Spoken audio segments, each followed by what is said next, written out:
O AP301. E aí, galera, sejam muito bem-vindos ao podcast do AP301. Meu nome é Carlos Augusto e hoje estamos aqui com Djalma Augusto dos Santos Melo. Alguém conhece essa pessoa? Mais conhecido como Guto Melo. Guto, vamos fazer o brinde. Saúde. Guto, antes de iniciar, a gente gosta de conhecer a pessoa, de onde que ela veio, o que que ela fez, para depois a gente startar o bate-papo de vez.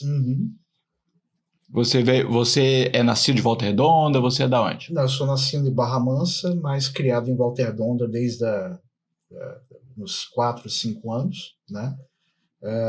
Morei num bairro chamado Morada Granja, que fica no limite entre os dois municípios, mas a minha vida escolar, social, toda ela aqui em Volta Redonda, desde a minha adolescência, infância e até o tempo presente.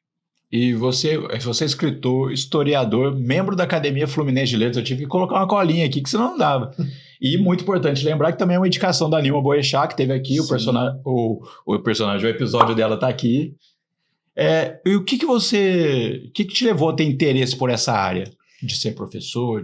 Bom, primeiramente foi uma influência direta da minha família, porque minha irmã foi professora, eu tenho uma prima que é pedagoga, hoje ela é secretária de Educação da cidade de Pirapora, no interior de Minas, na região do Cerrado Mineiro, entre outros parentes que são professoras, advogados, gostam muito de ler.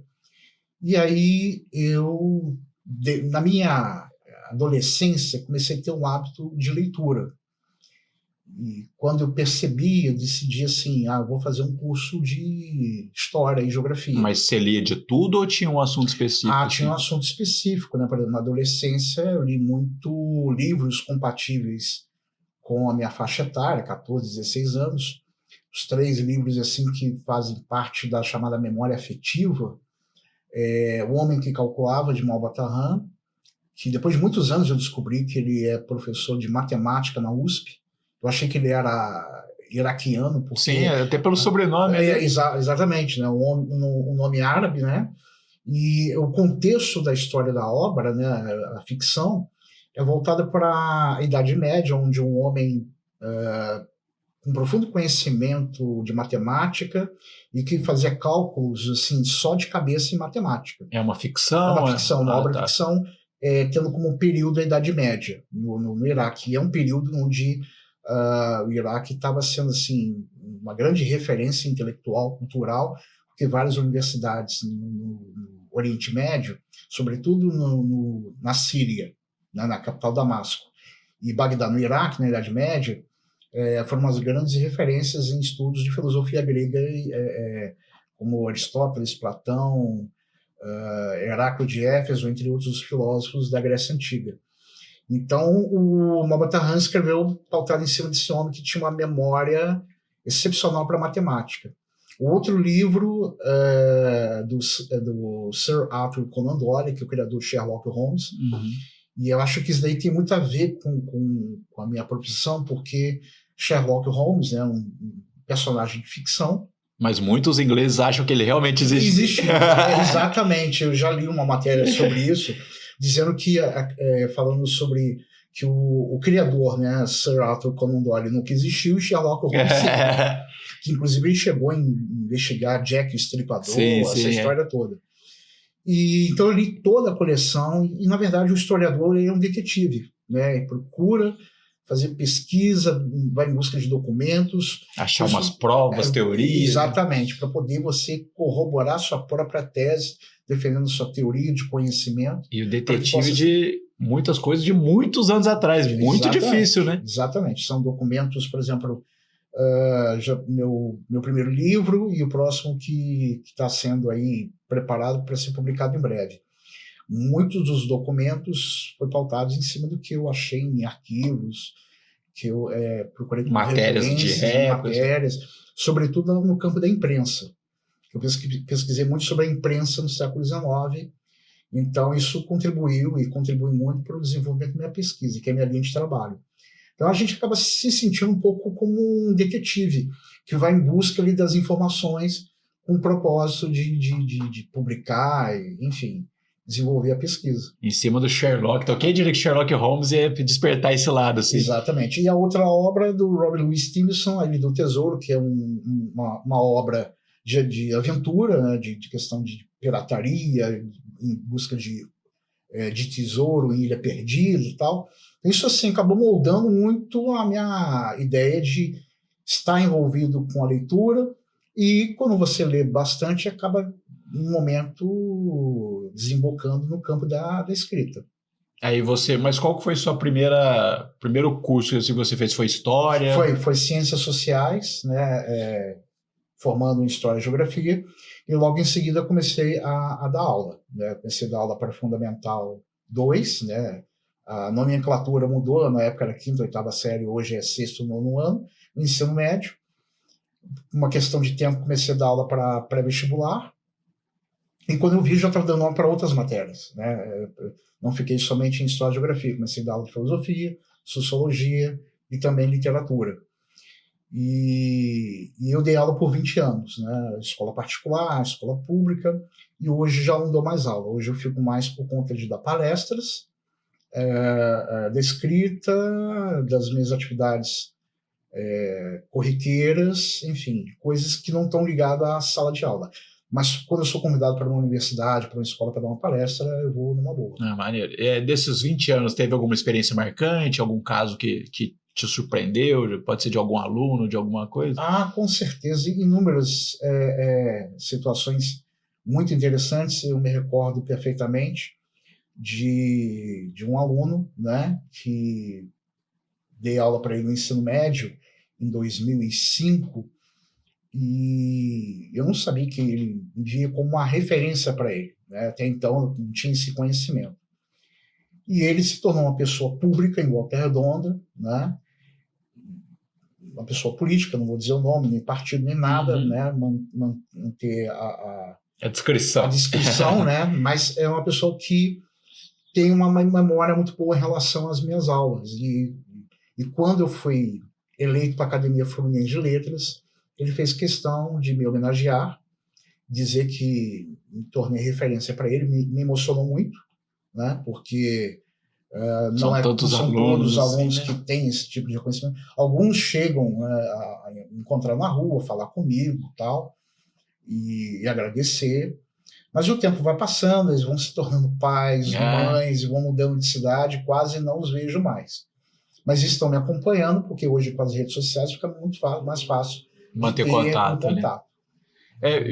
A gente brinca que a gente tem um pré-podcast.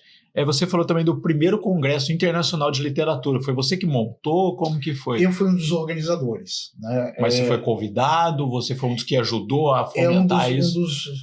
Na verdade, eu fui a ponte. Né? Porque eu faço parte de uma academia que se chama Academia de Lettres e Artes Luz Suíça, Academia de Letras e Artes Luz Suíça, que ela tem a sua sede em Genebra, na Suíça. E ela vai completar em 2026, vai completar 10 anos de existência. Ela foi fundada em 2016.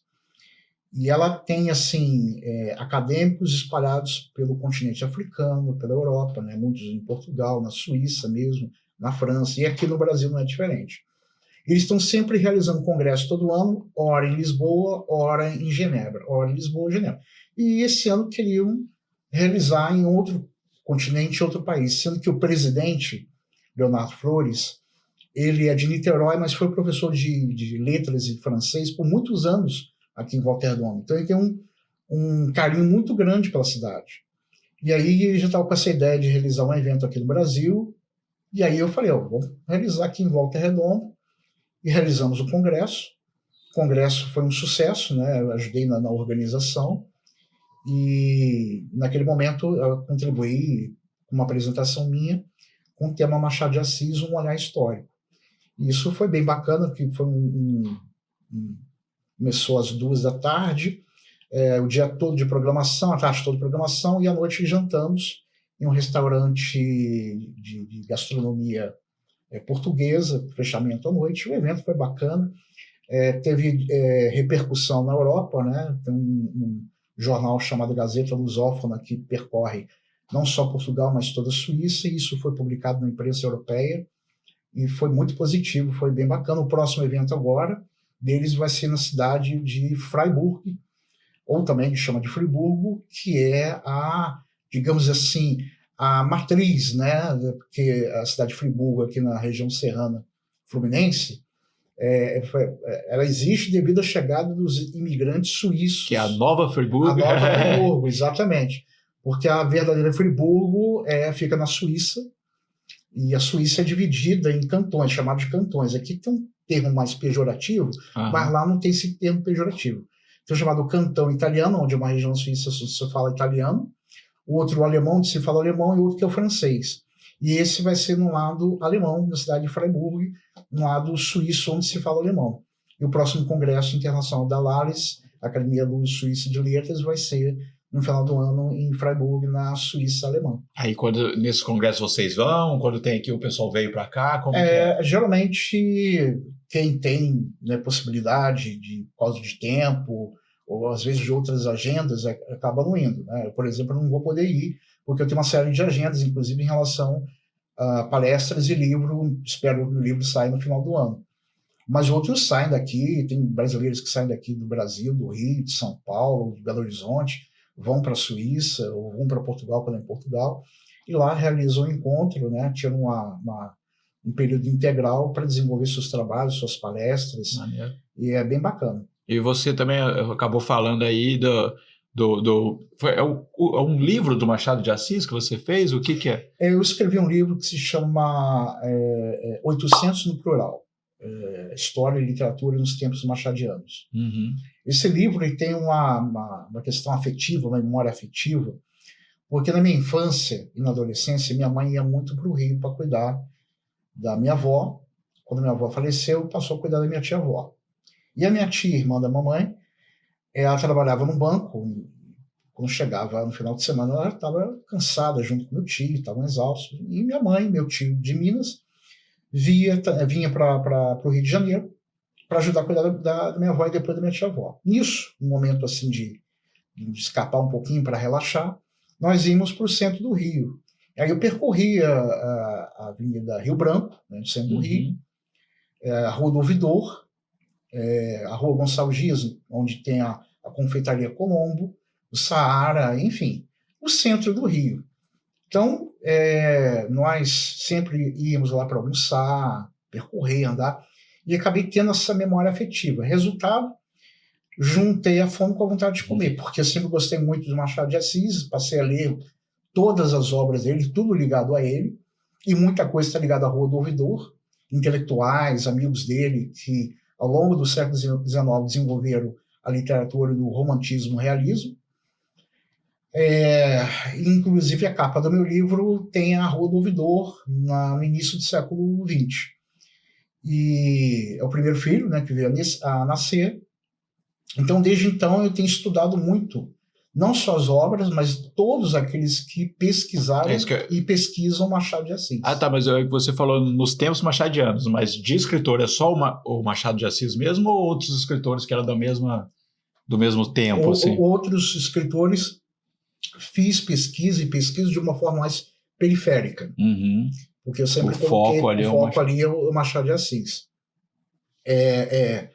Evidentemente que não tem como falar de Machado de Assis sem citar outros escritores que tiveram, inclusive, ele como uma referência. E Machado de Assis teve escritores europeus e os brasileiros também como suas referências. Então, havia uma simbiose saudável entre esses intelectuais que acabou tendo como resultado final, digamos assim, a criação da Academia Brasileira de Letras em 1897. Eu estou tentando lembrar aqui se eu vi uma matéria que, se eu não me engano, o Machado de Assis está voltando a ter um hype, assim, não sei se na Europa, o pessoal está redescobrindo, vamos dizer assim. Teve uma moça que trabalha com podcast americana.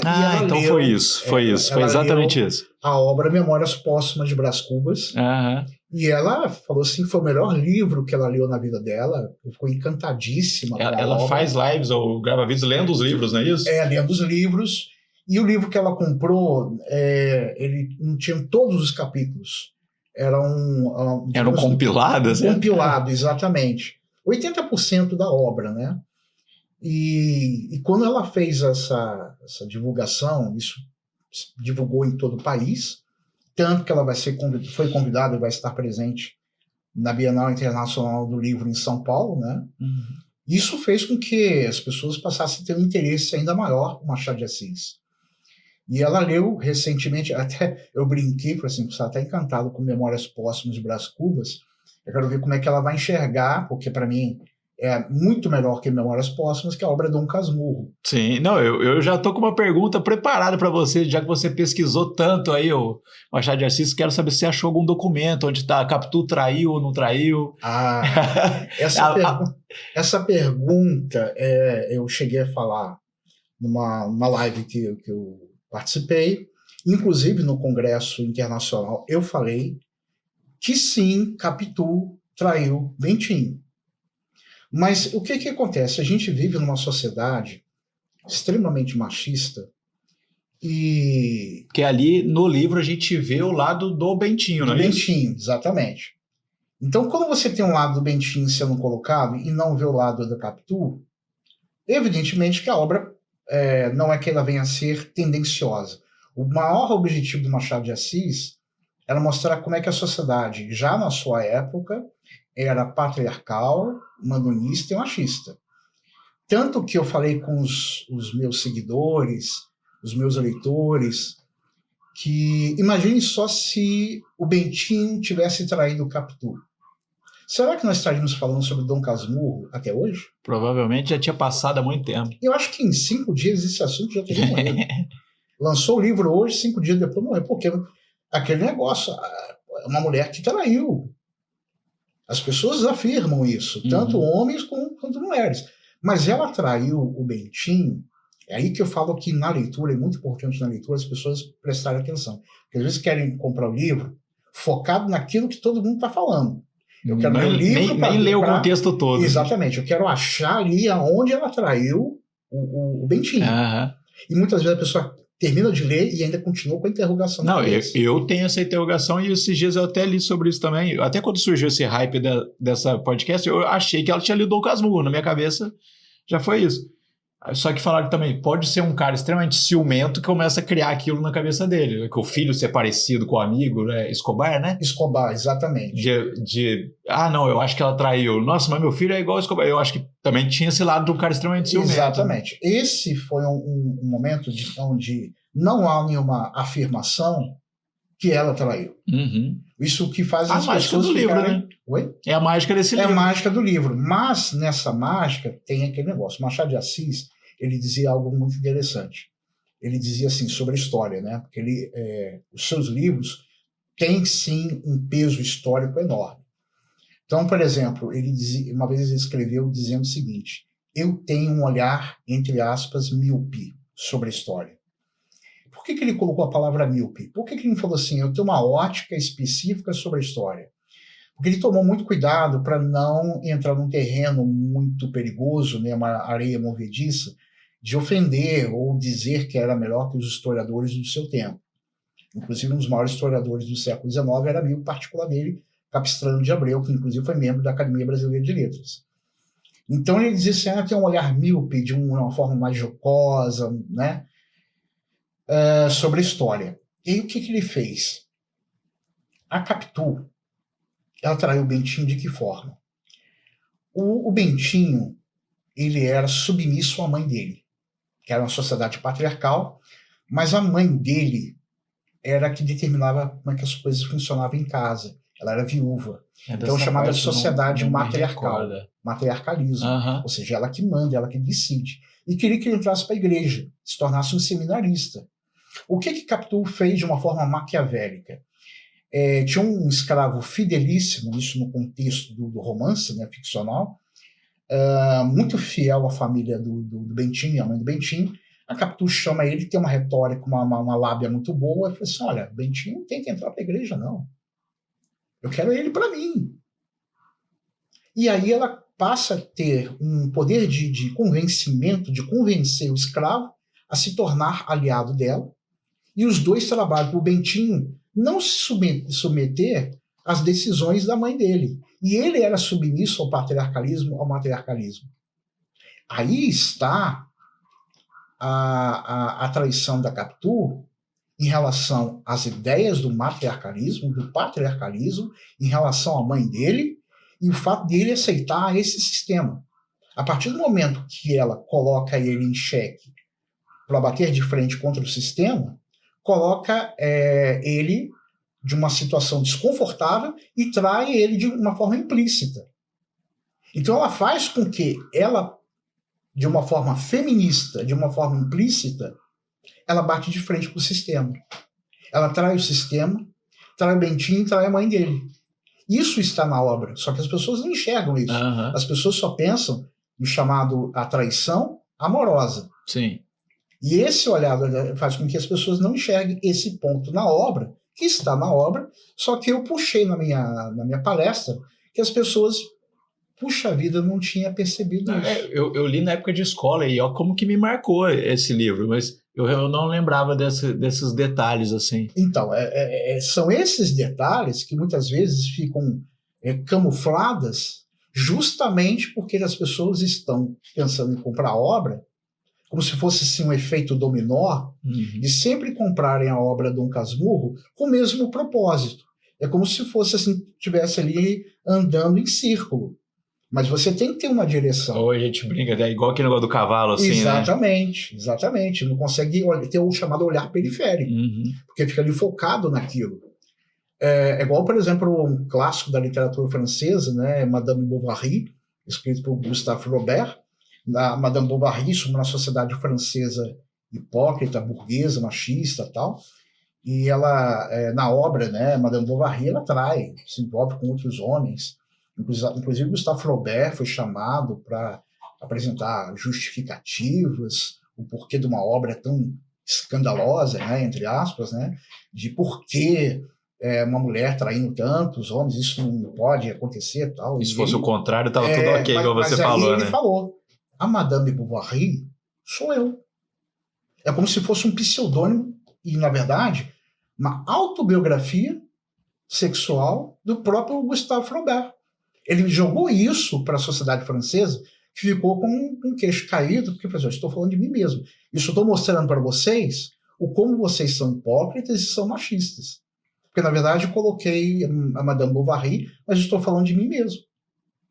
É isso que a literatura é interessante, porque ela faz com que as pessoas venham a pensar, muitas das vezes, as pessoas acham que estão entendendo o contexto, mas às vezes estão tão sobrecarregadas de ideias equivocadas que acaba se tornando uma cortina impedindo as pessoas enxergarem o que está por detrás dessa cortina.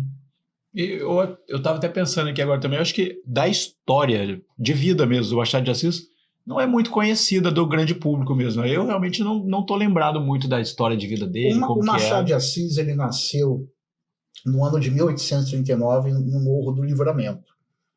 Ele nasceu numa favela, pobre, família pobre, e, no entanto, a mãe dele era professora e acabou ensinando a ler e a escrever, que para a época era algo que você encontra uma agulha no palheiro, né? Um pessoal alfabetizado é algo raríssimo de acontecer. E depois que chegou a uma certa idade, com 15 anos, ele escreveu para um jornal chamado Aurora Fluminense, um jornal que durou por um determinado período, que era um jornal que tinha diversos assuntos, mas tinha um espaço para poesia. E nesse jornal ele pôde publicar seu primeiro poema bem curtinho, bem pequeno, e depois ele começou a trabalhar numa tipografia de um homem que foi muito respeitado no século XIX, o Francisco de Paula Brito. Ele tinha uma tipografia, e lá os escritores do romantismo, José de Alencar, Gonçalves Dias, Gonçalves Magalhães, diversos intelectuais indo na tipografia e lá, produz aí meu livro. Que devia ser um trabalhão, hein? Um trabalhão. Nossa Senhora. E o Machado de Assis começou a trabalhar na tipografia, que se tornou uma escola para ele, porque cada vez que produzia um livro, ele aproveitava para ler o livro. Ele praticamente tem que ler para poder montar lá, né? Exatamente. E com o tempo ele aprendeu outras línguas. Ele aprendeu a falar francês, italiano, inglês. E antes de falecer, ele estava aprendendo alemão. Estava aprendendo alemão um pouco antes de falecer. Então, além de saber diversas línguas, ele leu tudo que estava ao alcance dele. Os grandes clássicos antes de todo mundo. Exatamente, antes de todo mundo. Tanto que, na verdade seja dita, que um dos escritores que ele mais gostava era Shakespeare.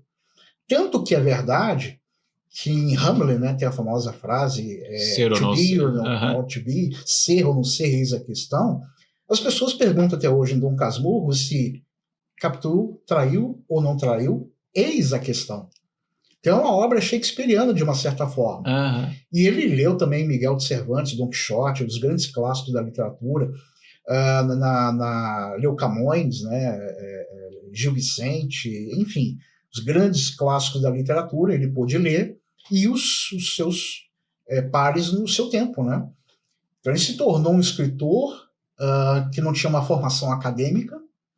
Diga-se de passagem que a primeira faculdade no Brasil surgiu em 1808, quando Dom João VI chegou primeiro em Salvador para depois ir para o Rio. Em Salvador ele permitiu criar a faculdade de medicina. Foi quando ele veio fugido, não? Fugido da guerra do Napoleão, né? A invasão napoleônica, né? Ele saiu de Lisboa, ele se estabeleceu em Salvador, e aí foi criada a faculdade de medicina em Salvador. E aí depois tem em 1810 a segunda faculdade no Brasil, que é a faculdade de Direito. Em meados do século XIX, a gente tinha a faculdade de Direito em São Paulo, depois em Recife. Nós tivemos a nossa primeira universidade, de fato, só em 1930, com a USP. Né? Nossa, bem depois. Né? Bem depois. E muitos jovens universitários, né, que gostavam de literatura, tinham como suas referências Johann Goethe, escritor do romantismo alemão, e Lord Byron, que é um escritor do romantismo inglês, né? Estudantes de direito que gostavam de escrever poemas, sobretudo poemas, mas escreviam também contos, crônicas, eram mais voltados para a poesia. E faziam faculdade, mas os pais, né, diziam, escritor é coisa de vagabundo, você tem que ser advogado. Porque não tinha uma faculdade. Exatamente, não tinha faculdade de letras, né? Então, você tem que ser um advogado. Daí, nessa época, surge a ideia de definir, né, de denominar as pessoas como doutores, né? Que, na verdade, doutor é quem tem doutorado. Sim, concordo. Mas aí colocaram advogados e médicos como doutor, né? Para colocar uma coisa assim, mais opulenta, mais imponente. Eu sou do interior, tem muito aquele negócio, né? Não, meu filho vai virar doutor, que era fazer faculdade. Exatamente. Essa era a definição. E Machado de Assis não passou por nenhuma faculdade. E ele escreveu muitíssimo bem, com propriedade. Não por acaso, ele não só é estudado aqui, mas ele é estudado nos Estados Unidos, na Europa. O primeiro livro dele foi qual? O primeiro livro dele foi Esaú e Jacó. Mas assim, não conheço. Esaú e Jacó tem um livro, que, no meu entendimento, os 3 livros que têm maior peso, mais até do que Memorial de Ares, que foi o último livro dele, que foi lançado mais ou menos uns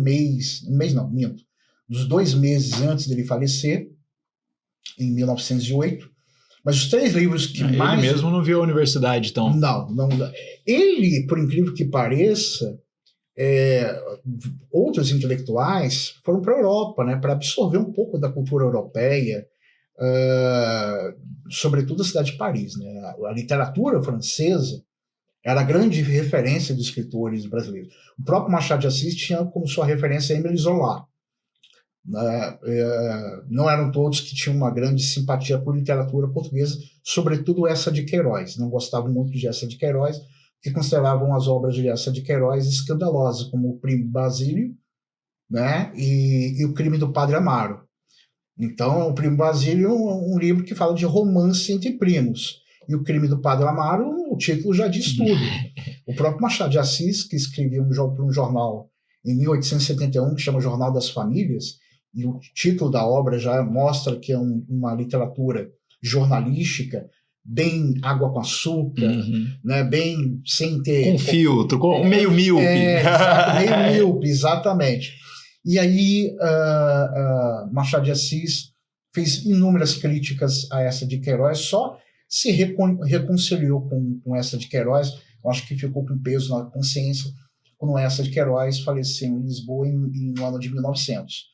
Aí ele escreveu uma espécie de um obituário, valorizando a literatura de essa de Queiroz e tal, mas os escritores brasileiros tinham suas principais referências, os escritores franceses, sobretudo Alexandre Dumas e Victor Hugo, que escreveu Os Miseráveis, e Alexandre Dumas escreveu O Conde de Monte Cristo e Os Três Mosqueteiros.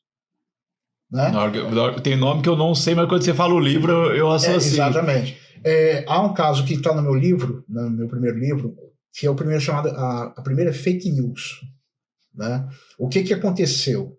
A obra O Conde de Monte Cristo vendeu assim igual água no deserto aqui no Brasil. Todo mundo queria ler essa obra. E aí um jornalista decidiu pegar, como se fosse assim um apêndice da obra, como se fosse inédita, dizendo que era de Alexandre Dumas, colocou no jornal, dizendo que era de Alexandre Dumas, e assinou, dizendo que era como se tivesse assim, mais um novo capítulo da obra O Conde de Monte Cristo. Na verdade, o cara queria vender jornal. Quando chegou no ouvido das pessoas, olha, tem mais um trecho que não foi publicado na obra do Conde de Monte Cristo, foi publicado no jornal. Ah, é? Vou comprar. Alexandre Dumas ficou ciente do que aconteceu. Aqui naquela época, para até ele ficar ciente, nossa, chegar lá. Chegar até lá, tá o tamanho do escândalo, né? Para ele tomar consciência, conhecimento que no Brasil, no Rio de Janeiro, estava pirateando. Aí ele escreveu uma carta para o editor do jornal, pedindo para que retirassem o conteúdo e publicassem uma nota se retratando, dizendo que aquele conteúdo não era dele. E tiveram que fazer isso, porque senão ia ter um contexto jurídico. E hoje em dia, se você conversar com um adolescente, é impensável todo esse tempo de sair o jornal, do cara ficar sabendo, dele mandar a carta e chegar, e do jornal fazer a retradução.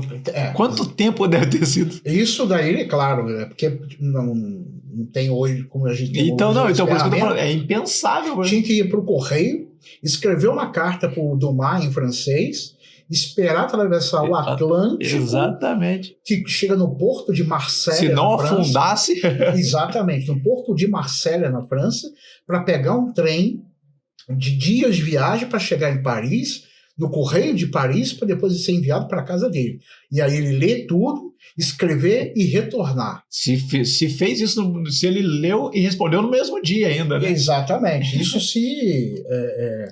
estamos trabalhando com conjecturas, não vamos dizer hipoteticamente que ele recebeu a carta antes do almoço, leu, ficou profundamente irritado com aquilo, sentou na escrivaninha dele, escreveu a carta e mandou um funcionário, ele mesmo, pessoalmente, foi no correio, colocou no correio. Evidentemente, essa história aí, fazendo um cálculo grosso modo, levou 1 mês e meio, 2 meses. Eu pensei meses mesmo. Então, não era uma coisa que hoje você escreve uma mensagem, no dia seguinte tem que estar retratando. Às vezes até no mesmo dia, né? Que hoje é tudo muito rápido, as informações. Então... Aí a primeira fake news foi um trecho que não é dele. Um trecho que não era dele, né?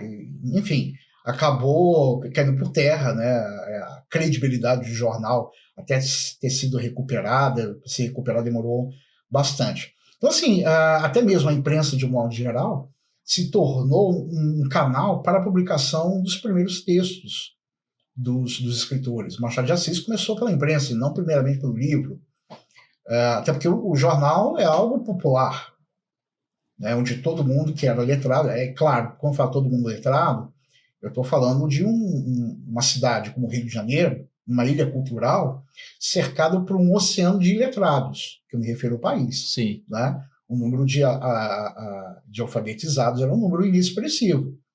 Então acabava se tornando quase que um clube do bolinho. Uma elite, praticamente. É uma elite intelectual letrada, que acabava escrevendo um para o outro. Então, por exemplo, às vezes, uma pessoa, Machado de Assis, escrevia, ou posso citar outro nome para não ficar muito repetitivo,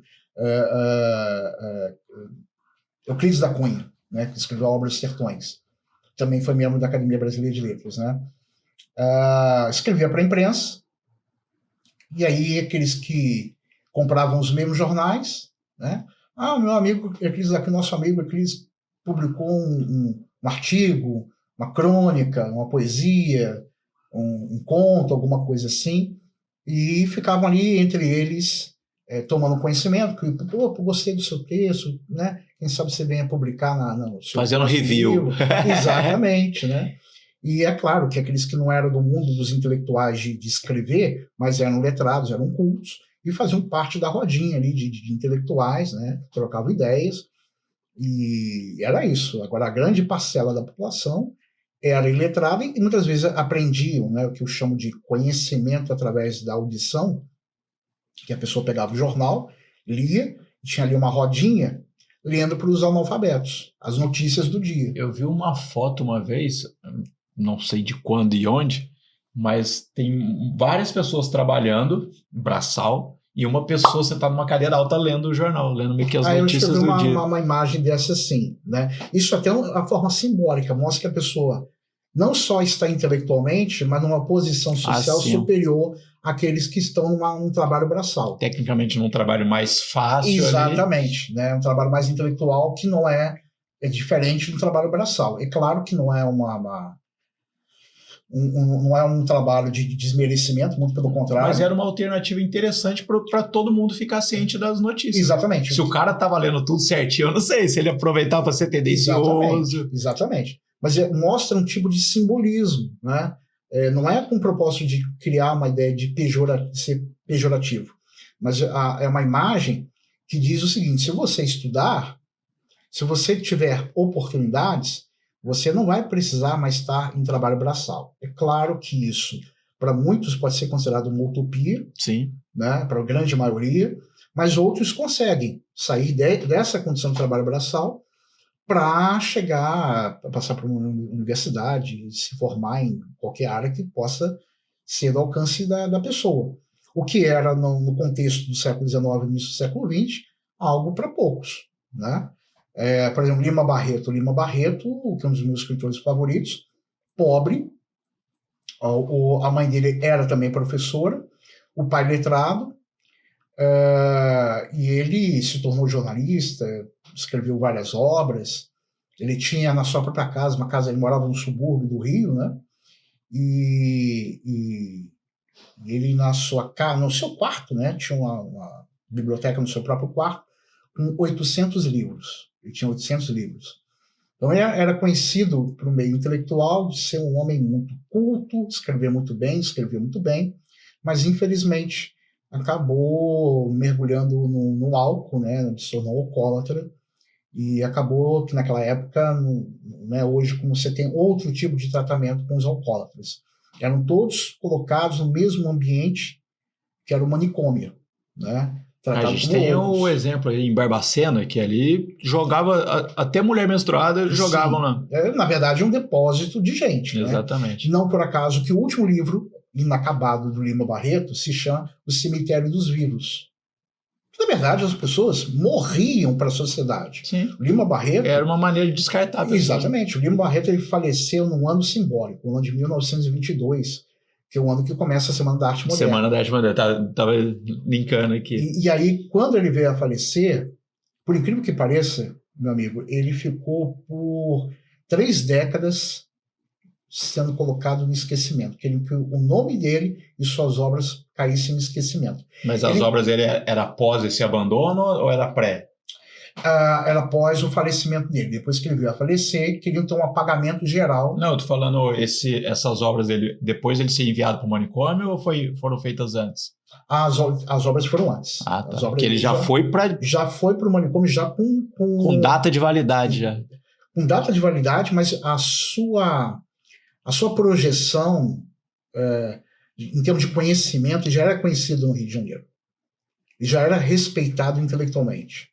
E ele era uma figura ambígua, fazia críticas, por exemplo, à Academia Brasileira de Letras, mas tentou entrar 3 vezes. Entendi. E não conseguiu. Aí provavelmente fazia crítica por causa disso também. Exatamente. De alguns escritores que ele batia de frente, que eu não gostava, e estavam também na academia. Então, tinha um misto de uma certa inveja. E para entrar em indicação e votação? É votação, indicação e votação. Às vezes a pessoa pode também se candidatar e tem a votação. Mas ele não conseguiu ingressar. Mas batia de frente com quem já estava lá dentro. Exatamente, é claro que vai ter voto vencido. E aí ele, em 1922, ele estava realmente bastante debilitado, com tuberculose, pneumonia, extremamente Provavelmente por causa doente. das condições do local. Do ambiente, né, porque ele dividia um quarto com uma pessoa realmente extremamente desequilibrada, e ele usava a escrita como um meio de manter o seu equilíbrio mental. Às vezes chegava um médico dele, né, pegava com a receita, dizendo sobre o quadro dele, e ele falava assim, empresta aí o papel. Ele pegava, me deu um lápis, aí começava a escrever. Eu só escrever. Tudo que ele escreveu no papel do médico dele, depois foi compilado, foi juntado para depois virar esse livro, O Cemitério dos Vivos. Que é um livro, como eu falei para você, inacabado, porque ele veio acabar falecendo. Né? E só na década de 1940 que ele passou a ser estudado intelectualmente. Mas ali no mundo da literatura. Eram contos aleatórios ou realmente tinha uma história, tinha uma cronologia? Não, ele tinha uma crítica bem pesada, bem forte em relação ao sistema. O que pode-se dizer, muito que a gente fala hoje, e pode dizer que ele era atemporal, porque a questão da criminalidade no subúrbio, né, na zona norte do Rio, a questão das condições do saneamento básico, né? Havia o problema de esgoto a céu aberto, ratos, os chamados ratos no sentido de pessoas que furtos, né, na rua, roubando carteira, os chamados batedores de carteira, roubavam relógio, a fome, a miséria. Inclusive, no ano de 1922, teve a gripe espanhola, que tomou conta do Rio de Janeiro, que agravou ainda mais. E diga-se de passagem, a gripe espanhola nunca foi espanhola. Ah, é? Não, nunca foi espanhola. Ela surgiu nos Estados Unidos. As pessoas foram para a zona portuária de Nova York, diversas cidades costeiras da costa leste dos Estados Unidos, e embarcaram para a Europa. E não sei muito bem, mas a relação entre os Estados Unidos e a Espanha não era muito boa. Então eles aproveitaram Europa, outra fake news. E aí outros países europeus não tinham uma relação muito boa com a Espanha. A gripe espanhola. Joga para eles a culpa. E ficou marcada para toda a vida como gripe espanhola. Toda a vida. E isso daí tomou conta do Rio de Janeiro, as pessoas morriam, né? Pegavam assim, essas carroças, né? As pessoas colocavam corpos das pessoas pendurados nas janelas.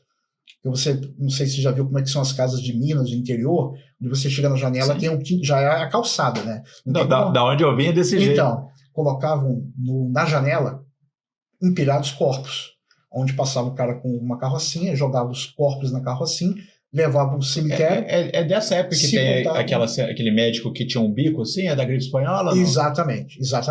Né, para evitar um contato, né? E parece que era um mau cheiro extremo, eles botavam ervas ali para poder conseguir respirar. Exatamente, porque já era uma figura odor, bizarra. Né? Bizarra, exatamente, um quadro bizarro.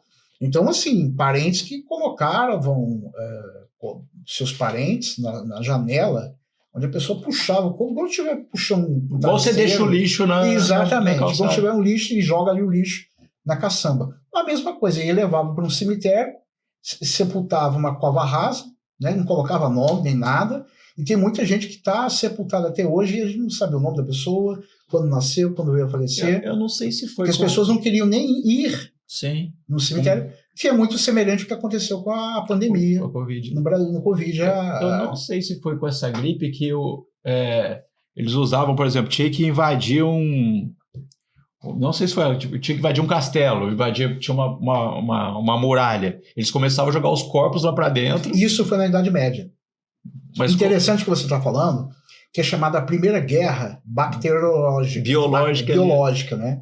A Primeira Guerra Biológica. Que, por exemplo, vou dar um exemplo, na década de 1980, aconteceu a Guerra Irã-Iraque. Começou em 1980 e foi até 1988. Saddam Hussein ficou famosão. Exatamente. Quem estava à frente no Irã era o Ayatollah Khomeini, depois da chamada Revolução Iraniana de 1979.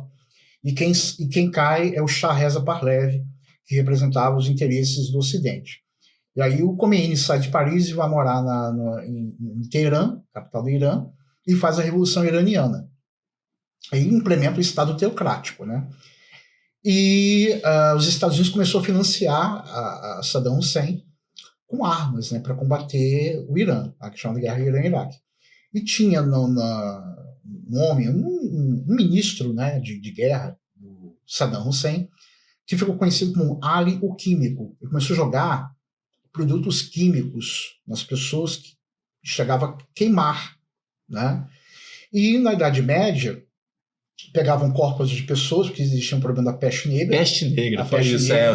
Foi isso. Né? Tem um livro muito interessante do historiador da USP, Hilário Franco Júnior, escreveu uma obra que chama O Nascimento do Ocidente, que no final da Idade Média, século XIV, século XV, metade da população da Europa havia falecido por causa da peste negra.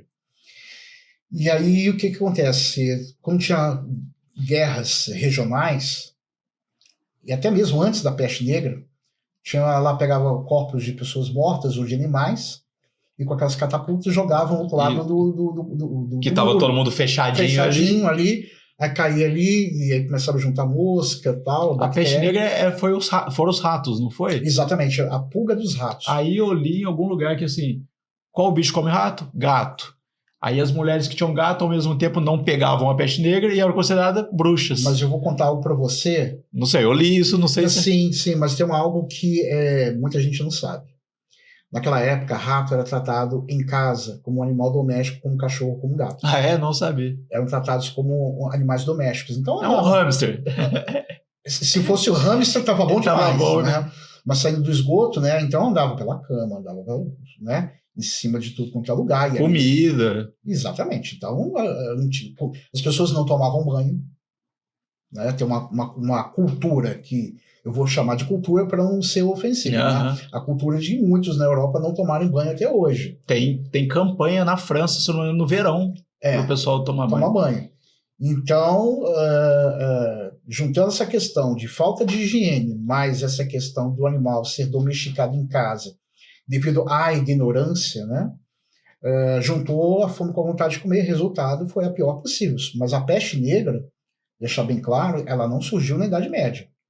Ela já havia surgido na Grécia Antiga. Chegou a ter uma guerra chamada Guerra de Peloponeso, escrita pelo historiador Heródoto, né? Onde chegaram a ter um período de paz, uma paz, digamos assim, não por um acordo diplomático. Foram obrigados a ter paz, porque a peste negra saiu da Etiópia, via Egito e chegou na Grécia. E acabou atingindo os espartanos e os atenienses, que não se davam. Dois grupos étnicos da Grécia Antiga, muito fortes militarmente, sobretudo os espartanos, mas tiveram de interromper a guerra por causa da peste negra. Não tinha mais soldado? Não tinha soldado, tiveram que se reestruturar e depois voltaram até a guerra. Mas a peste negra é uma coisa que não é algo somente voltado para a ideia de Idade Média. Já fazia parte de uma doença que se propagou pela Europa, sobretudo na Grécia Antiga. E falando de guerra biológica, eu acho que eu conversei com alguém aqui no podcast que eu vi um vídeo da história dos goitacazes, que também foi dessa maneira que conseguiram meio que acabar com a tribo, que parece que eles eram extremamente rápidos, excelentes nadadores, excelentes lutadores, aí deixaram umas roupinhas ali, com varíola, eu acho. Sim. Eles pegaram e dessa maneira. Exatamente. E aí depois eu fui ler um pouquinho mais, parece que era uma prática comum no Brasil. Sim. De você deixar objetos e roupas contaminados. Contaminados. Exatamente. O pessoal pegava, não imaginava. Exatamente, até porque o organismo não está preparado para isso, então, até porque muitos indígenas no Brasil, quando tiveram contato com os europeus, tanto espanhóis na América Espanhola como na América Portuguesa, né, nunca haviam contraído gripe. Não tinha, né? Não tinha gripe. Né? Então, resultado, muitos acabaram morrendo de gripe. Né? Então, até o organismo fica hoje resistente. Em dia, dependendo para você for viajar, você tem que tomar vacina. Exatamente. Dependendo do país que você vai visitar, você tem que tomar determinado tipo de vacinas. não só para gripe, mas para outros tipos de doenças que são comuns, sobretudo na África. Febre Na amarela. África, febre amarela. E a América Central também parece que tem América bastante, Central, né? na África e na Ásia. Mas eu fico imaginando, acho que para os europeus e americanos, enfim, vir para cá, eu acho que também deve ter que tomar bastante vacina, não tem não? Porque aqui a gente tem bastante coisa. Aqui no Brasil não, porque é bem controlado, bem né? controlado, a medicina brasileira é uma referência internacional. Não, vacina era referência exatamente, mundial. Não por acaso, uma das figuras mais importantes da história da medicina brasileira é Oswaldo Cruz, né? Teve a chamada Revolta da Vacina, que as pessoas se revoltaram em 1904 contra a vacina. Aí você vê como que as coisas são cíclicas, né? Exatamente, cíclicas. Mas o Oswaldo Cruz teve esse papel fundamental, não por acaso. Bem que obrigando a galera a vacinar, não era? Exatamente, obrigando as pessoas a tomarem vacina. Não por acaso, temos aí a Fiocruz, que é uma referência, não só no Brasil, mas uma referência internacional, em termos de produção, de pesquisa científica para medicamentos, para vacinas e por aí vai. Se eu não me engano, esses dias até acharam um caso de uma doença que estava erradicada no Brasil há anos. Porque... Sim, por causa de uma mosca, se eu não me engano, né? Uma coisa assim. De uma pessoa que não tomou a vacina, não se sabe o motivo, mas era uma coisa que já estava erradicada no Brasil há muitos anos. Tanto que é algo que muitas pessoas, eu também, não conhecia. Eu só tomei conhecimento via que eu li, porque a gente vê na televisão. Eu não tinha conhecimento. Então, são doenças que ficam aí, digamos, na geladeira por séculos ou décadas e que acaba caindo até no esquecimento. Porque a gente fala que a doença está erradicada, você espera o quê? Não fala nem sequer. Não tem como mais existir, mas ela está incubada, né? Exatamente. E o máximo que poderia ser visto no meio acadêmico, aquele que é especialista. É para um grupo pequeno, né, que estuda a doença. Mas quando ela vem à tona novamente, para grande parcela da população como nós, é algo que a gente fica até assustado, mal poderia pensar que é um tipo de doença que viria à tona novamente. Então é muito complicado. Mas na minha cabeça, a gente nunca mais passaria por uma pandemia, por exemplo, como a gente passou. Eu achava que eu não ia ver isso. Pois é algo, por exemplo, eu fui professor, né, por 20 anos, eu não sei quantas vezes eu dei aula sobre a questão da peste negra, sobre a gripe espanhola, e jamais poderia... que alguém falasse para mim assim há 20 anos, no ano de 2020 vai vir aí uma pandemia que vai dizimar mas eu lembro de ver muito sobre a gripe do frango, gripe suína, aí rolava, não era uma pandemia, era uma epidemia, né? Mas você via no país só. Exatamente, era uma mas mais já assustava. Mas quando comecei a ver, e chegou na Itália, que foi algo surreal, eu vendo aqueles caminhões, depois, primeiro caso no Brasil, você fala, caramba, chegou. Exatamente. E como hoje, o que não falta são aeroportos, hoje as pessoas estão interligadas, globalizadas, fica mais fácil Todo dia tem quantos voos aí? Exatamente. Fica mais fácil de as doenças circularem pelo planeta. Antigamente você dependia de uma caravela e meses de trabalho. A própria gripe espanhola, para chegar em determinados países, quando chegou no Brasil, ela chegou no Brasil em 1922, mas ela em 1919, 1920, ela já estava forte na Europa e nos Estados Unidos. Olha quanto tempo levou para chegar até o Brasil. Se compararmos com a Covid. Em 1 ano, 2 anos, sei lá. O mundo inteiro. No mundo todo.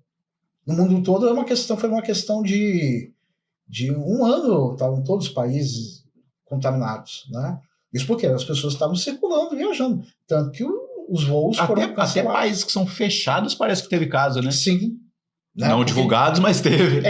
Hipoteticamente fechado, porque tem sempre aquele que gosta de pular o muro, né? Sim. Então, esse negócio de fechado é algo muito relativo. As pessoas podem até tentar. Mas tem sempre alguém que dá um jeitinho de entrar no país e tal. Aí não tem jeito. Eu vi uma teoria, não sei também, de muitas pessoas que na Amazônia viviam milhões de pessoas, passou uma pessoa, uma gripe, sim, dizimou. Foi o que você falou, os índios não estavam preparados para... De forma... Uma doença que a gente pega não sei quantas vezes no ano, né, corriqueira, que é a gripe. Exatamente. Dizimava populações. Fica muito difícil de resistir. né? Mas Não, isso. você imagina a pessoa que nunca, sei lá, nunca deu um espirro na vida, do nada, o que está acontecendo? Exatamente. Exatamente. Foi uma coisa estranha na pessoa. Para nós é algo que quase que corriqueiro, né? Ainda mais nessa época do ano que a gente tá no Esfriou, Brasil, você já sabe. e o clima seco, né? Então, às vezes a pessoa fica espirrando, ainda mais Volta Redonda, que é uma cidade poluída. Então é mais fácil ainda de ter esse quadro. Agora, imagine você deparar com uma pessoa que nunca espirrou, né? Uma manifestação estranha. É uma manifestação Sim. estranha para alguém que nunca viu aquilo. Ora, a pessoa nem sabe se é algo saudável ou não. Se é normal, se não é. Exatamente. Então é isso. O Guto te falar que a gente já está chegando em 1 hora, mas eu tenho que entrar num outro assunto antes, que assim, a gente conversou com a professora Juliana Carvalho aqui também, que também fala de história, e eu comentei com ela assim que eu gosto dessa parte de história. Na escola, eu lembro que quando era a história do Brasil, eu já ficava, ai meu Deus do céu, coisa chata. Porque, pô, aqui no Brasil eu estudava, entrou esse presidente, saiu esse presidente, entrou esse presidente, morreu, saiu esse presidente. Eles não contavam o lado interessante, não contavam, por exemplo, foi Tancredo Neves que faleceu antes de assumir, e as teorias, a gente não ficava, só depois que a gente foi ficar sabendo das outras teorias, se ele estava vivo naquela foto, se não estava, enfim. Já se estudar a Europa, era guerra, era Napoleão, conquista.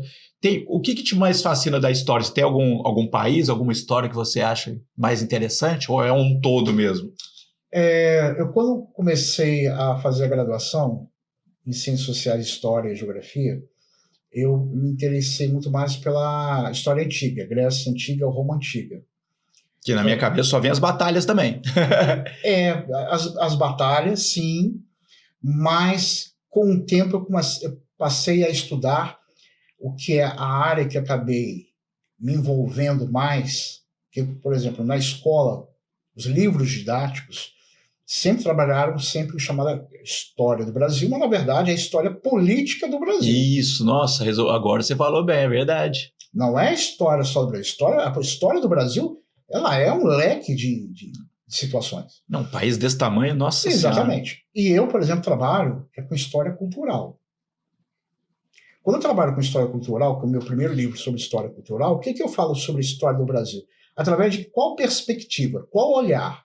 Através da imprensa, a literatura, através das manifestações culturais, religiosa, musical, né, através da música, mas sobretudo a literatura, que é uma área que eu sempre atuei muito, né, volta para chamada história cultural e história intelectual. Então, quando nós falamos aqui das obras de Machado de Assis, eu procuro espremer as obras de Machado de Assis para explicar para as pessoas o contexto da época. Não tem como a gente ver com as lentes de hoje em dia. Eu poderia perfeitamente, por exemplo, falar de Barão de Mauá, que foi o primeiro grande empreendedor do Brasil, que construiu uma malha ferroviária. Para quem não sabe, a estação de Barra Mansa, né, que agora é um espaço aqui de museu, ela foi fundada em 1871.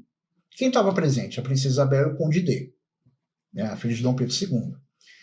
Então, eu olho assim, o Barão de Mauá como um cara que teve um investimento, faz parte da história econômica e política do Brasil.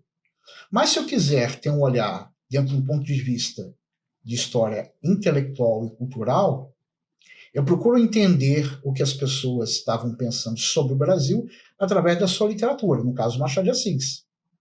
Né? Por exemplo, a cultura de identidade nacional.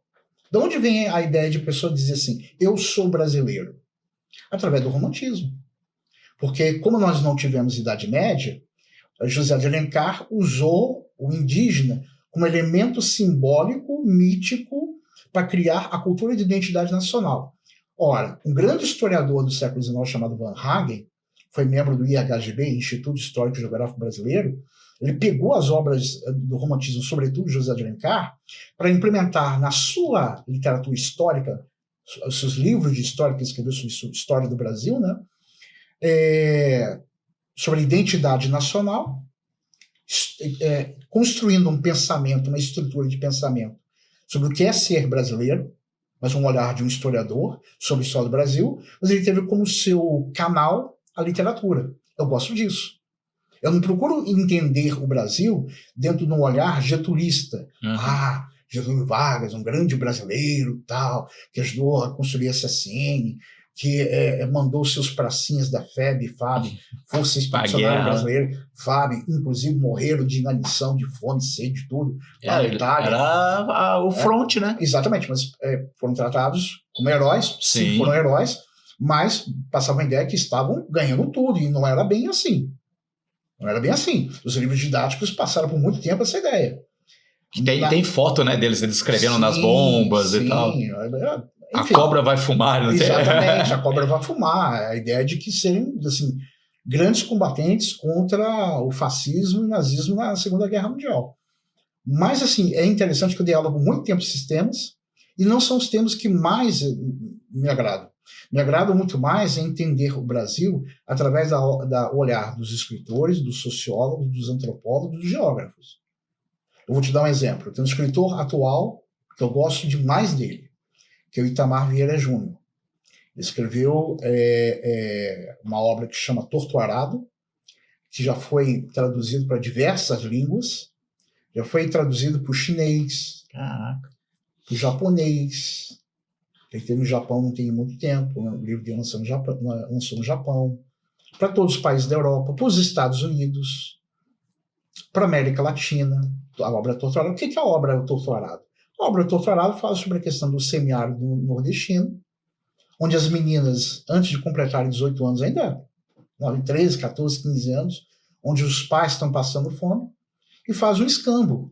Entregam a filha para um homem, um adulto, né, que casa-se com uma menina menor de idade, e faz o que bem entender dela, abusa, faz tudo que é do interesse dela, e isso faz parte do contexto, até hoje, no Brasil. O que o Itamar Vieira Júnior fez? Ele pegou a história do Brasil e colocou num romance. Né? Tem outra obra dele agora que eu li não faz muito tempo, agora fugiu o nome, que ele fala sobre o recôncavo baiano. É uma região onde as pessoas estavam sob o controle da Igreja Católica, desde a época do período colonial dos jesuítas, e a igreja ainda controlando a vida das pessoas, e eram terras de latifundiários e viviam naquela terra, acreditando que a terra era deles. Mas passam a ser expulsos com o tempo. Pessoas que tentam viver da agricultura de subsistência. Isso faz parte da história atual do Brasil. Então eu procuro entender o Brasil através desses meios. Né? É igual a obra Capitã de Areia, você já deve ter ouvido falar do Jorge Amado. Sim. Né? Capitã de Areia é uma obra onde fala de crianças marginalizadas, sem ter uma família, sem estudarem, mas esses jovens se reúnem, se protegem, né, entre eles contra a sociedade baiana, que não queriam que as pessoas ficassem ali mendigando ou vagabundando, né, uma vagabundagem, alguma coisa assim. Então eu procuro entender muito a história do Brasil através da literatura, da sociologia, da antropologia, da geografia. Eu vou procurando os caminhos... Um outro olhar ali mesmo. Exatamente, um outro olhar. Não, muito bacana. Eu até conversei com a professora Juliana também, eu queria ir mais a fundo na Guerra de Canudos, eu conheço bem por cima. E aproveitando essa parte que você falou de Grécia, sei lá o quê, essa semana eu assisti um documentário sobre Pompeia. E descobri que eu fui enganado minha vida inteira. Por quê? Porque tem aqueles corpos petrificados, que eu achava que era exatamente isso. Veio a cinza, veio a lava, petrificou. Não. Enquanto eles escavavam, achavam um espaço oco. Opa, se é oco, houve um corpo aqui. Que a carne se foi e o osso ficou. Então eles preenchiam de gesso. Que moldou, né? Que teve como tivesse moldado ali. Aí né? eles preenchiam de gesso para tirar esse molde. Exatamente. Eu falei, nossa, para mim a lava tinha feito aquilo. Não, porque não foi a lava. O que acontece? Dois historiadores muito importantes que foram testemunhas oculares no ano 79 depois de Cristo, que teve o vulcão entrou em erupção, destruindo... Foi o Etna, né? Não, é Vesúvio. Que destruíram Pompeia e Herculano, as duas cidades fazem parte do contexto do Império Romano. Então, o vulcão explodiu, né, como se fosse assim, duas bombas atômicas tivessem estourado, né? Chuva de pedra-pomes. Para tudo quanto é lado. E começa a ter aquela começa a chover um material, né, um vapor quente, que, na verdade, as pessoas inalaram, queimando tudo por dentro. É a mesma coisa você pegar fogo Sim. e querer engolir o fogo e colocar o fogo pelas ventas, com fumaça e tudo. Foi isso que aconteceu. O que matou as pessoas não foram as lavas, foram o que eles respiraram dessa poeira incandescente. Eu até vi que alguns corpos, eles achavam, por exemplo, o braço assim... Sim, se protegendo. Não, ele fala que também, quando desce um segundo, o vapor é tão quente que, ao desidratar, o corpo faz automaticamente exatamente, assim. Exatamente. Que é uma ação natural do ser humano de tentar se proteger. Sim. É uma ação de qualquer animal, né? Racional ou não, procurar se proteger. E ali não tinha como, chamado, né? De instinto humano. E acabou sendo moldado nessa posição, né? Quase que chamado de posição fetal. Um final terrível, né? Exato, muito triste. E aí foram todos os corpos cobertos com esse material acinzentado que acabou moldando eles. E é claro que a cidade de Pompeia e Herculano só foram descobertas no século XVIII, ou seja, tem um pouco mais de 250 anos. Não, aí até mostrou que o historiador que encontrou, que moldou esse gesso e tal, ele criou uma história para esses personagens, esses corpos. Aí foi uma outra historiadora, alguma coisa laser. Eu guardei o nome dela, do sobrenome dela, porque eles estavam fazendo coisa de raio-x, fazendo várias coisas de laser. Eu falei, o nome dela ainda tem a ver. Onde ela tentou realmente contar a história verdadeira dessas pessoas. Tinha um que ele falou que era um criado.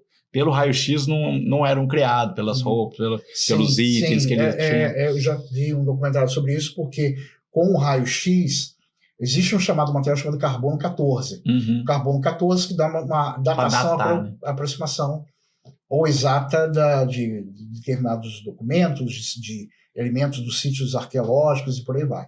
E esse material laser de última geração, usado pelos arqueólogos, eles fazem um escaneamento, né, do corpo, do suposto corpo, e dali dá para fazer uma ideia do tipo de vestimento, através do tipo de sandália, vestimento, de utensílios que colocavam... Não, né? com esse cara, com essa mulher tinha um cara que era um dentista. Então. Forense, porque tem crianças também. Aí, pessoal, essa aqui tinha meses, não tinha nem um ano, porque eu olho os dentes tudo aqui exatamente. Em cima ainda. Às vezes pegava-se um molde, às vezes que as mulheres gostam de colocar no cabelo, que é um grampo, uma coisa assim, você já conseguia identificar a classe social da pessoa. Tinha uma dessas pessoas, tinha um anel, aí falava assim, aparenta corrosão, não é ouro. Uhum. Mas há uma pedra preciosa que tem um espaço acima, mas já não é ouro, já não era da sociedade.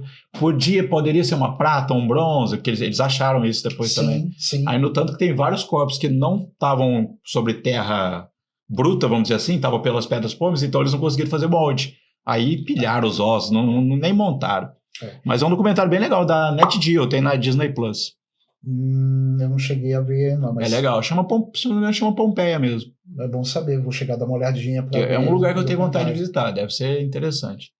Eu já estive na Itália, em Roma, em Florença, mas não cheguei a conhecer Pompeia. Não sei se é mais longe, é próximo ali? Mais ou menos de ônibus, né? Porque eu não cheguei a fazer a viagem, mas é como daqui ao Rio. Não é longe, não. 2 horas de ônibus. E a estrada deve ser boa. Muito boa, muito boa, muito boa. Então, Guto, já chegamos já passamos de 1 hora, papo bom é assim, mas a vantagem de ter pouco tempo de podcast é que dá margem para parte 2, parte 3, dá para a gente inventar coisa aí. Mas a gente pede para todo mundo que vem aqui no nosso podcast indicar alguém para participar, pode ser sobre qualquer tema. Tendo história, eu quero escutar. Bom, eu vou indicar a Mônica Melani, que é uma escritora, né, muito inteligente, tem uma produção literária muito interessante. Vou indicá-la, né? Estou indicando porque, inclusive, aproveitar o momento.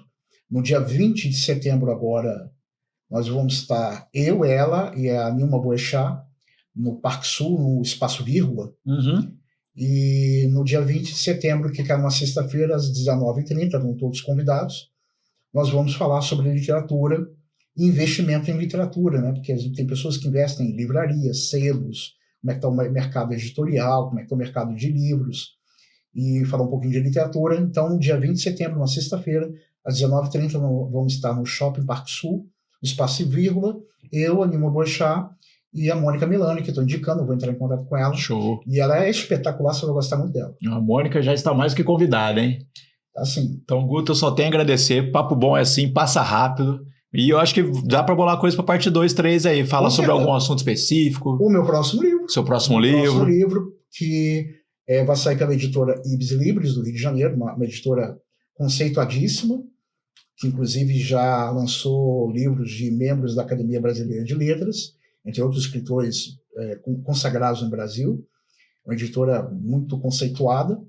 E já tem um nome, já? Já tem um título, que chama A Província Fluminense, Literatura, Imprensa, Arte e Escravidão no longo do século XIX, onde eu falo sobre a questão da imprensa aqui no Vale do Café Fluminense, sobre a imprensa que era favorável à escravidão e a imprensa desfavorável e querendo o fim da escravidão, né? Os jornais que eram mais voltados para o abolicionismo. Falo um pouco da imprensa do Rio de Janeiro, né? Inclusive a Aurora Fluminense, entre outros jornais que ajudaram muito na imagem de Dom João VI. Falo um pouco da história da arte, porque eu falo de Rugendas e Debré, os grandes pintores que vieram da chamada Missão Francesa, na época de Dom João VI. Falo sobre a própria literatura, né? Eu pego, por exemplo, alguns textos de Machado de Assis, no qual ele fala sobre sobre carnaval. Eu misturo esse livro, que é um livro que eu mesclo cultura erudita com cultura popular. E eu não vou dar spoiler, porque tinha uma brincadeira um pouco, digamos assim, estúpida, mas era muito comum na época, né? Saiu de moda porque as pessoas achavam uma coisa meio bárbara e tal, e ela é citada por Machado de Assis durante o período do Carnaval no Rio de Janeiro. E a escravidão, né? Eu cito também a escravidão, que é um tema que sempre eu coloco nas minhas obras. E eu estou pensando em 2025, já tenho um livro que está no meu computador, que vai ser meu primeiro romance histórico, que tem um título que se chama Carne Salgada. Mas é ficção? É ficção, é um livro de romance histórico, né? Envolvendo aqui o Vale do Café, especificamente Barra Mansa, uma fazenda chamada Santa Cecília, onde a sinhazinha se apaixona por um escravo.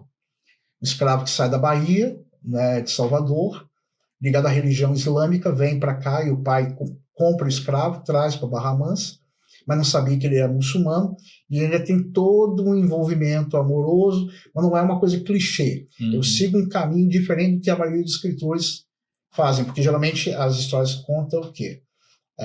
Do senhor, isso aconteceu historicamente, há fatos históricos disso, de senhores de terras, né, os barões do café, que se deitavam com escravos e faziam filhos, né, tinham chamados bastardos. Né? E muitas das situações de quando o barão falecia, deixava de herança parte ou parcial ou total fortuna para a escrava que ganhava alforria e alforriava os filhos. E tinham como herança, sabe o quê? Escravos.